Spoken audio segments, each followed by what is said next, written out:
Hi friends, अगर आप हमारे वीडियो को सबसे पहले देखना चाहते हैं तो अभी हमारे चैनल को सब्सक्राइब करें और बेल आइकन दबाएं। राजस्थान की जनता ने बीजेपी को सत्ता से बाहर करने का मन बना लिया है। गुजरात की पाटीदार आंदोलन के नेता हार्दिक पटेल ने सोमवार को कहा कि राजस्थान की जनता ने भाजपा को सत्ता से बाहर करने का मन बना लिया है और 7 दिसंबर को होने वाले विधानसभा चुनाव में भाजपा विपक्षी पार्टी बनेगी। उन्होंने कहा, मैं राजस्थान के गांवों में लोगों के साथ बैठकर आ रहा हूं और जनता का फीडबैक है कि वे अब बदलाव चाहते हैं। भाजपा ने लोगों को धोखा दिया है, विशेषकर युवाओं को रोजगार देने के मामले में।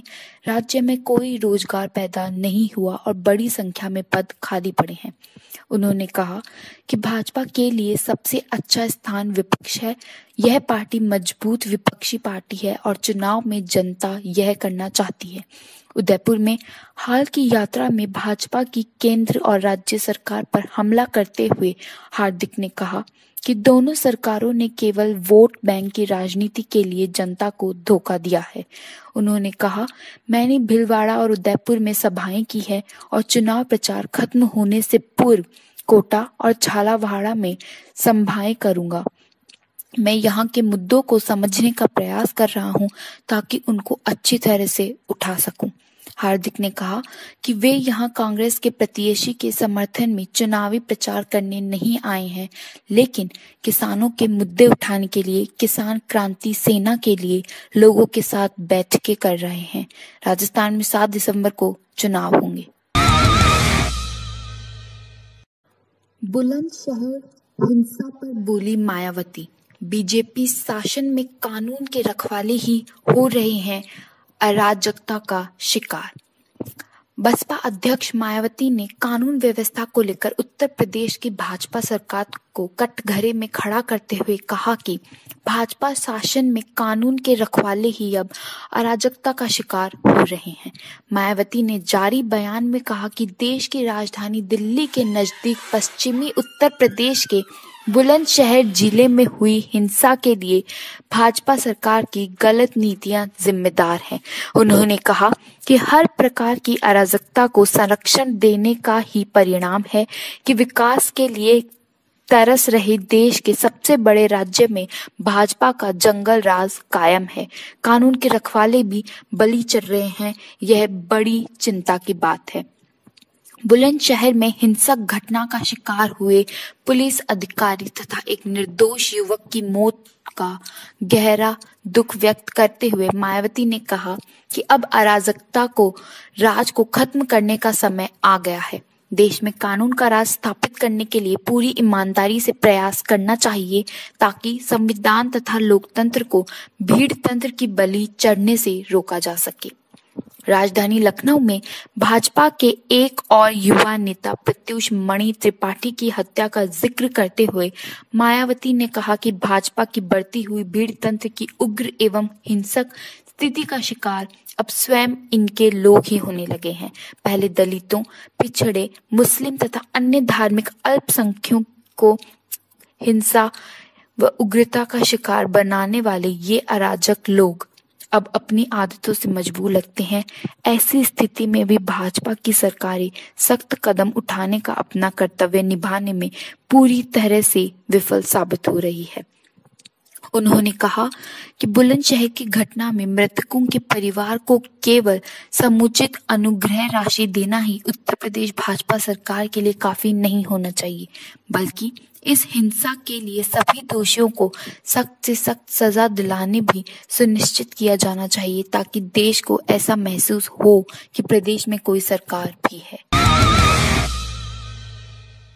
भारत माता की नहीं, अनिल अंबानी की जय बोले मोदी। राहुल। राजस्थान में मंगलवार को कांग्रेस अध्यक्ष राहुल गांधी ने प्रधानमंत्री नरेंद्र मोदी पर तीखे हमले किए। अलवर के मलखेरा में चुनावी रैली को संबोधित करते हुए उन्होंने कहा, मोदी हर भाषण में भारत माता की जय बोलते हैं, लेकिन वे अनिल अंबानी के लिए काम करते हैं। उन्हें अपने संबोधन की शुरुआत अनिल अंबानी की जय, मेहुल चौकसी की जय, नीरव मोदी की जय, ललित मोदी की जय से करना चाहिए। युवाओं ने क्यों की आत्महत्या? प्रधानमंत्री पर जनता के पैसे से उद्योगपतियों की तिजोरी भरने का आरोप लगाते हुए कांग्रेस अध्यक्ष ने कहा, मोदी राफेल डील पर कोई बात नहीं करते। वे डरे हुए हैं। जनता का 30,000 करोड़ रुपया चुराकर उन्होंने अनिल अंबानी को दे दिया है। उन्होंने कहा कि 2014 के लोकसभा चुनाव के दौरान मोदी ने 2 करोड़ लोग को रोजगार का वादा किया था। यदि उन्होंने युवाओं को रोजगार दिया तो फिर अलवर में 4 युवाओं ने आत्महत्या क्यों कर ली? गौरतलब है कि बीते महीने अलवर में 3 दोस्त सहित 4 लोगों ने चलती ट्रेन से कूदकर जान दे दी थी। पुलिस के मुताबिक शुरुआती जांच में पता चला कि बेरोजगारी के कारण चारों युवक निराश थे।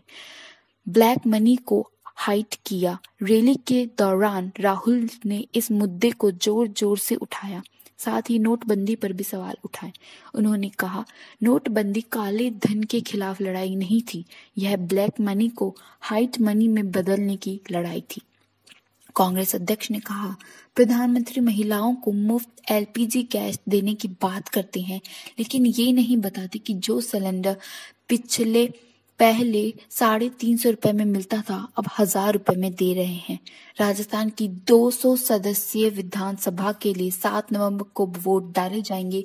नतीजे 11 दिसंबर को आएंगे। सिद्धू ने पीएम मोदी को दी चुनौती, बोले मेरे सवालों के जवाब दें।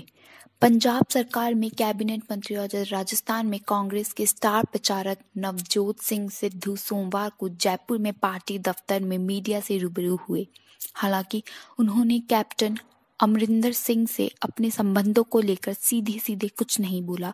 सवालों को टालते हुए उन्होंने कहा, हमारे खिलाफ एजेंडा जर्नलिज्म चल रहा है। सिद्धू ने प्रेस कॉन्फ्रेंस पर आने से पहले ही कह दिया था कि पंजाब के मुख्यमंत्री अमरिंदर सिंह उनके पिता तुल्य हैं और घर की बातें घर के अंदर सुलझा लेंगे। सिद्धू ने प्रधानमंत्री नरेंद्र मोदी पर हमला बोला। उन्होंने कहा कि मोदी पीएम नहीं बल्कि प्रचार मंत्री हो रहे हैं। करोड़ों रुपए का बजट उनके प्रचार पर खर्च किया जा रहा है। मोदी जब प्रधानमंत्री बने थे तब कहा था कि देश के आखिरी पंक्ति के व्यक्ति के लिए काम करूंगा, लेकिन लाइन में खड़े सबसे पहले सबसे आगे अडानी और अंबानी के लिए काम किया जा रहा है। उनके एहसान उतारे जा रहे हैं। देश में सिल्क डेवलपमेंट के नाम पर करोड़ों का बजट तैयार किया जा रहा है, लेकिन योजना का हश्र क्या हुआ यह सबके सामने है। सिद्धू ने कहा, नोटबंदी के नाम पर देश को लाइन में लगा दिया, लेकिन 99% पैसा वापस आ गया, तो फिर काले धन का क्या हुआ? किसी के पास कोई जवाब नहीं है। स्विस बैंक में जिनके खाते थे उनके खिलाफ कार्रवाई क्यों नहीं हुई? मैं जो भी सवाल करता हूं उसका कोई जवाब नहीं मिलता, बल्कि असल मुद्दों से ध्यान भटकाने की कोशिश की जा रही है। कांग्रेस नेता ने कहा, मैं जब बीजेपी में था तब उनकी आंखों का तारा था, लेकिन अकालियों के लिए कहा गया कि मैं कुरुक्षेत्र चला जाऊं, लेकिन सब जानते हैं कि अमृतसर की सीट पर बीजेपी के वित्त मंत्री का क्या हश्र हुआ।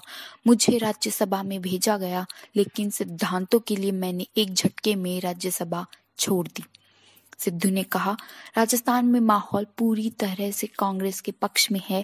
यहाँ महिलाओं पर अत्याचार बढ़ रहा है, वही किसान समर्थन मूल्य पर फसल खरीद को तरस रहा है। किसान कांग्रेस मुद्दों के आधार पर चुनाव लड़ रही है। मैं प्रधानमंत्री नरेंद्र मोदी को चुनौती देता हूं कि वह मुझे बुलाएं और मेरे सवालों के जवाब दे। गौरतलब है कि राजस्थान विधानसभा चुनाव में नवजोत सिंह सिद्धू स्टार प्रचारक हैं और कांग्रेस की तरफ से दिन भर ताबड़तोड़ रैलियां कर रहे हैं। वे अगले 2 दिन तक राजस्थान में कांग्रेस के प्रचार की कमान संभालेंगे। नोटबंदी थी मोदी सरकार की सोची समझी चाल। जनता के 35,000 करोड़ रुपए भ्रष्टाचारी विदेश ले गए। भारत माता की जय कहने वाले नरेंद्र मोदी काम तो करते हैं।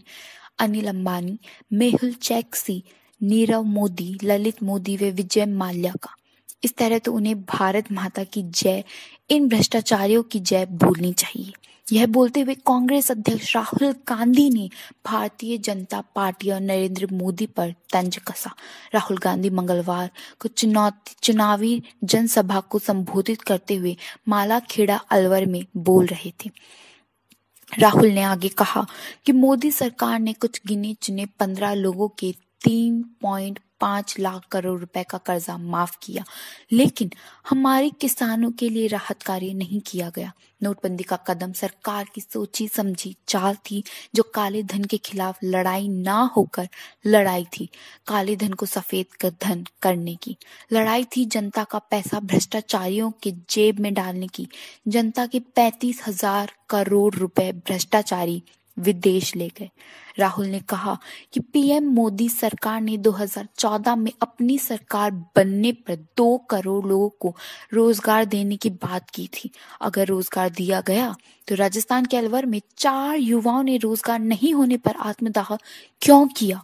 कांग्रेस अगर सत्ता में काबिज होगी तो सरकार बनने के 10 दिनों के भीतर कांग्रेसों का संपूर्ण कर्जा माफ किया जाएगा, और यही होगी भारत माता की असली जय का मतलब।